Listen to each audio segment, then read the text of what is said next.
পুলিশের কাজে বাধা ও হুমকি দেয় মামলায় গ্রেপ্তার বৈষম্য বিরোধী ছাত্র আন্দোলনের হবিগঞ্জ জেলা সদস্য সচিব মাহাদি হাসান ১৫ ঘণ্টা পর জামিনে মুক্তি পেয়েছেন। পরে তাকে নিয়ে মিছিল করেন সংগঠনটির নেতা সমর্থকরা। আমরা টানা কিন্তু পুড়িয়ে দিয়েছিলাম, এসআই সন্তুষ্টি কিন্তু আমরা জ্বালাই দিয়েছিলাম। আপনি আসছেন, ঠিক আছে। হবিগঞ্জের শায়েস্তাগঞ্জ থানার ওসির কক্ষে বসে তাকে হুমকি দিয়ে এভাবে স্মরণ করিয়ে দেন থানায় হামলা ও পুলিশের কর্মকর্তাকে পোড়ানোর কথা। আমার বলতে হবে আমার ভাইকে কেন গ্রেফতার করা হয়েছে এবং কেন বার্গেনিং করা হলো। গেল শুক্রবার জুলাই যোদ্ধা ও নিষিদ্ধ সংগঠন ছাত্রলীগ নেতা ইনামুলকে থানায় ছাড়াতে গিয়ে এমন কাণ্ড ঘটান জেলা বৈষম্য বিরোধী ছাত্র আন্দোলনের সদস্য সচিব মাহদি হাসান।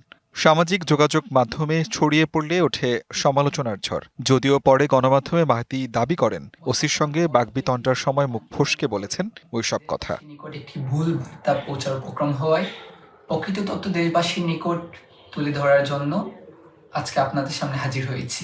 এমন পরিস্থিতিতে শনিবার সন্ধ্যায় মাহদিকে আটক করে পুলিশ। পরে সরকারি কাজে বাধা ও হুমকির মামলায় গ্রেপ্তার দেখানো হয়। আসামি করা হয় আরও ২০ জনকে।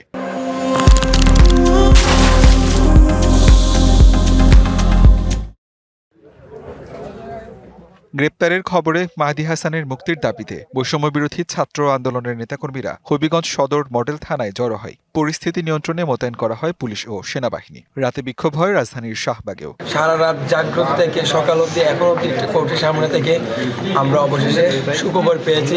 আমি সবার প্রতি কৃতজ্ঞতা প্রকাশ করছি। আমি এই ঋণ কখন শোধ করতে পারবো না। আপনারা আমার দায়িত্ব বাড়িয়ে দিয়েছেন। আমি জীবন দিয়ে হলো আপনাদের এই দায়বদ্ধতাকে আমি অবশ্যই সম্মানের সাথে আমি প্রত্যাশা পূরণ করে দেখাবো। মামলার ধারাগুলো জামিনযোগ্য হওয়ায় আদালত জামিন মঞ্জুর করেছে বলে জানান আসামি পক্ষের আইনজীবী। বৈষম্য বিরোধী ছাত্র আন্দোলন হবিগঞ্জ জেলা শাখার সদস্য সচিব মাহাদি হাসানকে পুলিশ গ্রেপ্তার করে।